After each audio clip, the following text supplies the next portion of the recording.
이제 앞으로는 혐오, 차별 표현을 불법 정보에 포함하고 이런 불법 정보를 인터넷 등에 올리면 처벌될 수 있습니다. 네, 혐오, 차별 표현 처벌법에 대한 입법 예고 기간이 지난 8일까지였는데요. 관련 내용 자세히 알아보겠습니다. 이재만 변호사 나오셨습니다. 변호사님, 안녕하십니까? 네, 안녕하세요. 어서 오세요. 네, 변호사님 먼저 어려운 법률 용어가 나와서 이 부분부터 짚고 본격적인 얘기 나눠보면 좋을 것 같은데 입법 예고가 됐다는 거는 어떤 걸 의미하는 건지 좀 설명을 부탁드릴게요. 입법 예고라는 것은 이제 법을 만들기 전에 이런 법을 만들겠다 하고 이제 알려주는 겁니다. 그래서 그걸 알려주는 이유는 이 법에 대해서 반대하는 사람이나 찬성하는 사람이 있을 테니까 자기 의견을 이제 개진하라고 하는 것이죠. 그래서 입법 예고는 결국 국민의 권리 의무에 밀접하게 관련이 있는 그런 법을 만들 때는 입법을 법을 만드는 행정청에서 법을 예고하게 돼 있습니다. 그러면 이제 국민들이 그걸 보고 자기 의사 표현을 하는데 그 의사 표현이 법에 반영되는 건 아니고 참고용입니다. 하지만 그 반대 의견이 아주 강하게 들어가면 그 법이 철회될 수도 있죠. 그래서 사실은 이제 혐오 표현에 대한 그 차별법 지난번에 그 발의됐던 거 기독교계에서 강력하게 반발해서 그 법안이 이제 철회된 적도 있습니다. 네, 그러니까 쉽게 말해서 입법 예고가 됐다는 것은 법은 아직 아니기 때문에 처벌의 기준은 될 수 없다는 거죠. 그렇죠. 이제 법이 만들어지기 전이니까 이제 입법 예고를 거친 후에 그다음에 이제 그게 끝나면 그러면 이제 국회에 부의돼서 국회에서 이제 의결돼서 통과돼야 됩니다. 그럼 국회에서 통과되면 다시 이제 행정부로 가서 국무회의 심의를 거쳐서 대통령 재가를 거쳐서 이제 공포를 하게 되죠. 그러면 이제 비로소 그 법안의 부칙에 시행일자가 나와 있으니까 그 공포일 또는 그 시행일자에 이제 시행이 되게 되는 것이죠. 그러니까 입법 예고라는 것은 이 법을 만들겠다는 것이기 때문에 특히 이제 혐오 표현 차별법에 대해서는 기독교계에서 상당히 많이 반대를 하고 있어서 그 입법 예고 기간 중에 이제 그 반대 의견이 많이 들어가고 그랬었죠. 네, 입법 예고에 대해서 알아봤는데 그럼 이번에 입법 예고된 혐오 표현 처벌법에 대해서는 좀 많은 궁금증이 있습니다. 이 법은 어떤 건가요? 사실은 이제 혐오 표현이라는 것은 어떤 성별이라든지 특정 지역이라든지 또는 뭐 그 이외에 어떤 뭐 여러 가지 뭐 직업이나 지역 외에 뭐 장애인이라든지 뭐 이런 차별을 해서는 안 된다는 것이죠. 근데 그 차별이 혐오 표현에 의한 차별이 되면 그것이 이제 일반인한테 일반화되고 또 세뇌가 돼서 그렇게 되면 결국 갈등이 좀 커지고 또 갈등이 커지게 되면 사회적으로 분열이 돼서 국가 발전에도 많이 장애가 되니까 이걸 제한하기 위해서 혐오 표현에 대해서는 이제 처벌을 해야 된다. 이런 규정을 입법하겠다는 것이죠. 그래서 그 당시 2007년, 2010년 또 2012년에도 이런 법이 한번 나왔다가 이제 철회됐었고요. 이제 2018년에 한번 이제 이 법이 또 나왔었죠. 그래서 여기에서는 성별에 의한 혐오 표현도 해서는 안 된다 이런 부분도 있습니다. 이 성별이라는 것은 섹스를 의미하는 건 아닙니다. 남성과 여성의 육체적 성의 차별이 아니고 사회적 성, 젠더에 대한 차별입니다. 그러니까 젠더에 대한 차별은 뭐냐면 이제 사회적 문화적으로 형성된 성이죠. 그 사회적 성은 굉장히 많은 성이 있어요. 양성도 있을 수 있고 동성애도 있을 수도 있고. 그래서 동성애에 대해서도 차별하는 표현을 하면 그러면 형사처벌하겠다는 것이죠. 그 형사처벌 규정이 뭐 3년 이하의 뭐 징역형에 처한다 이런 규정이 들어가 있었어요. 이제 이러다 보니까 기독교계에서는 그렇다면 목사님이 동성애는 성경의 그 가치에 명백히 반하니까 동성애를 해서는 안 된다. 이렇게 하면 혐오 표현을 한 거기 때문에 형사처벌될 가능성이 있는 것이죠. 그래서 이제 기독교계에서 강력하게 반발해서 그 혐오 표현 차별법은 또 철회됐어요. 근데 이제 그 금년에 또다시 이제 그 법안이 나왔는데 그 법안은 형사처벌 규정까지 들어간 건 아니고 혐오 표현이 있으면 그 표현이 인터넷상에 들어오면 바로 포털에서는 그것을 접근 금지 아니면 차단시켜야 됩니다. 그리고 차단된 내용을 방송통신위원회에 보고하지 않으면 1,000만 원 이하의 과태료를 부과하게 돼 있어요. 그러니까 지금 이 현재 법으로는 뭐 동성애 반대 설교를 하고 이래도 형사처벌은 되지 않죠. 그 규정은 이제 다 철회됐으니까. 그래서 이번에 이제 된 그 혐오 표현 금지 차별은 이제 정보통신망 이용 촉진 및 정보 보호 등에 관한 법률, 이른바 정통망법에 거기에 규정이 돼 있는데 이것은 이제 이번에 흔히들 말하는 셜리법안이라고도 하죠. 예. 댓글에 대해서 결국 극단적 선택을 하니까 그 상대방에 대해서 혐오 표현이라든지 이렇게 나쁜 이런 거일 때는 못하게 막는 거죠. 물론 이제 이걸 막는 형사처벌 규정도 있긴 있었지만 네. 형사처벌 정도까지 표현이 아니더라도 네. 혐오 표현 정도라면 포탈에서 그걸 막으라. 이렇게 이제 포탈 사업자한테 의무를 부과한 그런 법안이죠. 네, 좀 더 자세히 들어가서 이런 법의 근거가 되는 법률은 뭔지도 설명해 주시면 좋을 것 같거든요. 이제 혐오 표현은 타인의 권리를 침해할 수 있는 것이기 때문에 예. 결국은 혐오 표현에 대해서 처벌 규정은 있었습니다. 그것은 형법상 모욕죄가 있어요. 네. 경멸적 표현에 의해서 모욕하면 형법상 모욕죄로 처벌하죠. 그다음에 조금 전에 얘기했던 정통망법에 의하면 타인의 명예, 또 사회적 평가를 저하시키는 명예를 훼손하는 경우에는 명예훼손죄로 처벌합니다. 네. 이런 건 있는데 근데 모욕이나 명예훼손 정도에 이르지 않지만 혐오 표현 정도, 그 처벌은 안 되지만 그럼 그 정도의 혐오 표현을 마음대로 하는 것은 또 문제가 될 수도 있으니까 셜리 법안에 보면 이제 셜리 그 배우의 경우에는 네. 모욕이라든지 명예훼손으로 가기 직전 단계에 갖고도 굉장히 고통을 받을 수 있기 때문에 네. 혐오 표현에 대해서는 포탈한테 그런 의무를 지우자.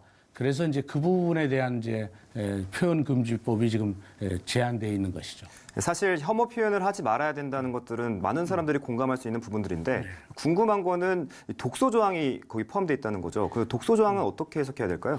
그러니까 이제 그 독소 조항이라는 것이 이제 혐오, 이제 차별금지법인데 그 차별금지법은 기독교계의 반대로 법안이 제안됐다가 철회됐습니다. 네. 그런데 하시라도 이 셜리 법안은 지금 이제 제안돼서 이제 뭐 결국 통과될 가능성이 상당히 큰데 네. 이 셜리 법안 말고 그 전에 철회됐던 차별금지법 형사처벌 조항이 있는 그 규정이 계속적으로 지금 이게 제정돼야 되지 않느냐 이런 견해들이 많이 있습니다. 네. 그래서 지금 주시를 하고 있는데 이 차별금지법의 독소 조항이라는 것이 결국 성별에 의한 차별을 금지해야 된다.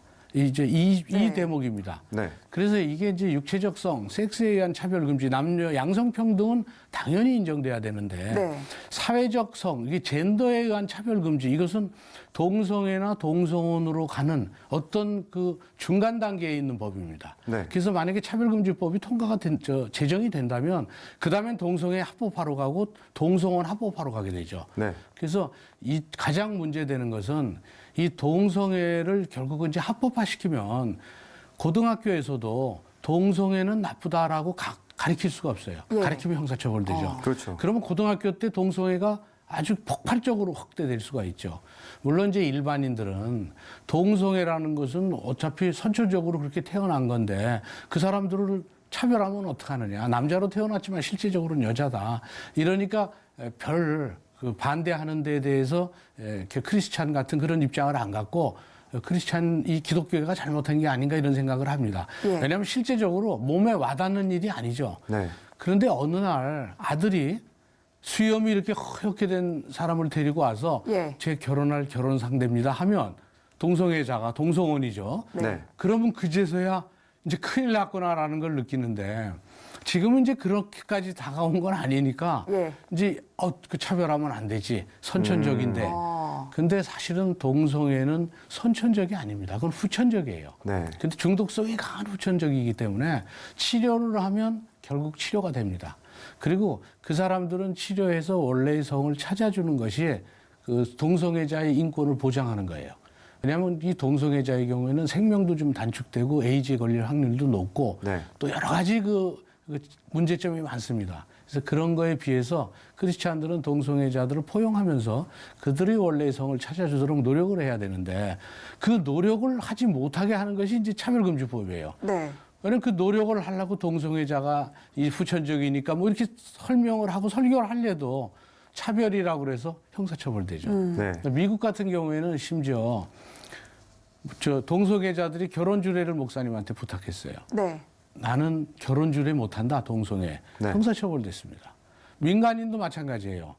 동성애자들이 결혼 케이크를 주문했는데 난 크리스찬이기 때문에 그 케이크를 못 만들어주겠다. 예. 차별금지법에 의해서 형사처벌됐습니다. 그 차별금지법이 제정되면 네. 이런 문제들이 있어서 양심의 자유, 표현의 자유, 전도의 자유, 종교의 자유가 침해될 우려가 있죠. 네. 그렇기 때문에 이 차별금지법이 이번에는 철회됐지만 또다시 제정된다고 하면 이제 그 점에 대해서 기독교계에서 주시하고 반대하고 입법 예고가 되면 반대 의견을 제시하고 하는 것이죠. 네, 말씀해 주신 부분과 맞물려서 종교적인 문제로도 좀 확산되지 않을까 이런 우려도 나오고 있는 상황인데 어떻게 보세요, 개인적으로? 결국은 이제 사실은 이제 어떤 표현이 옳다 그르다 이것은 국가에서 규제를 하게 되면 일종의 검열이 되고 억압이 됩니다. 네.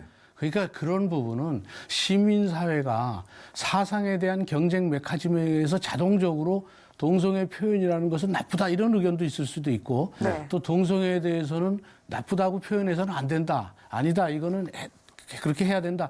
이런 경쟁, 시민사회에서 경쟁에서 서로들 자체적으로 하게 하면 되지. 네. 그걸 국가가 나서서 일률적으로 안 된다고 하면 이 검열이 될 수 있고 네. 이게 검열이 되면 문제되는 게 혐오 표현이라는 개념 자체도 상당히 모호합니다. 그러니까 그 모호한 규정에 의해서 검열을 하게 되면 네. 헌법에서 인정하는 종교의 자유라든지 헌법에서 인정하는 표현의 자유가 침해될 우려가 있는 것이죠. 네, 이런 논란의 흐름 속에서 우리는 성경적으로 이런 상황들을 좀 바라봐야 하지 않을까 이런 생각들이 드는데 예. 이런 변화의 흐름들을 좀 어떤 시각으로 바라보면 좋을지도 조언을 해주시죠. 네, 결국 이제 사회 질서를 이제 지키는 법들이 과도하게 결국은 이제 적용이 된다면 예. 표현의 자유가 많이 침해될 수는 있겠죠. 그런데 이제 물론 이제 지금 사회는 익명성의 사회고 인터넷이 굉장히 발달된 사회예요. 그래서 예전에는 혐오 표현 자체가 이렇게 대면적으로 해야 되니까 그게 그렇게 크진 않았어요. 네. 근데 지금은 인터넷상에서 댓글이나 기사 뭐 이걸 올리다 보니까 익명성에 숨어서 하니까 마음대로 혐오 표현을 하게 되고 네. 또 이것이 진영 논리에서 싸움은 뭐 지역 간의 싸움일 수도 있고 또 뭐 이념 간의 싸움일 수도 있고 또는 뭐 성별 간의 싸움일 수도 있는데 이거에 의해서 또 싸우다 보면 이게 서로 상당히 이 뭐랄까 이 그 자극적이고 선정적인 글에 의해서 굉장히 이게 높아져 가지고 아주 심해지고 간극이 굉장히 커집니다. 네. 그래서 국가의 분열을 이루어질 수도 있기 때문에 네. 그래서 이 혐오 표현은 인터넷상의 익명성 속에서 굉장히 커질 가능성이 있고 지금 실제적으로 많이 커지고 있죠. 네. 네. 그래서 이거를 이제 막을 필요는 있습니다. 그런데 이것이 연예인에 대해서 집중되기도 하지만 일반인 또는 또 뭐 지역적 갈등에 네네. 뭐 이렇게 많이 되고 있어서 이걸 막기 위해서는 실제적으로 혐오 표현을 어떻게 막을 것이냐 이 부분에 대해서는 이제 많이 연구도 하고 포탈에 의무를 쥐고 이런 정도까지는 괜찮지만 네. 이 자체를 법이 규정해서 혐오 표현의 개념도 모호한데 이건 안 된다 하고 검열이 된다면 물론 혐오 표현을 막아야 될 만한 이유는 충분히 있죠. 네. 인터넷 세상이기 네. 때문에. 근데 이걸 국가가 나서서 일반 시민의 사상적 경쟁 메커니즘에 맡기지 않고 한다고 한다면 아주 심한 거는 모욕죄나 명예훼손죄로 처벌하는 규정이 있는데도 불구하고 단순히 혐오 표현을 형사처벌하는 것은 안 되는 것이죠. 네. 그래서 특히 이제 성경적으로는 이사야 32장 8절에 네. 존귀한 자는 존귀한 일을 계획하나니 예. 항상 그는 항상 존귀한 일에 서리라 이런 말씀처럼 자신과 타인을 모두 존귀히 여기는 존재가 될 때 모든 국민들이 존귀한 일을 할 수 있을 겁니다. 네, 말씀해 주신 대로 서로가 서로를 존귀하게 여기고 그리고 논란이 큰 사안인 만큼 사회적 논의도 좀 활발하게 이루어져야 할 것 같습니다. 지금까지 이재만 변호사와 함께했습니다. 오늘 말씀 잘 들었습니다. 고맙습니다.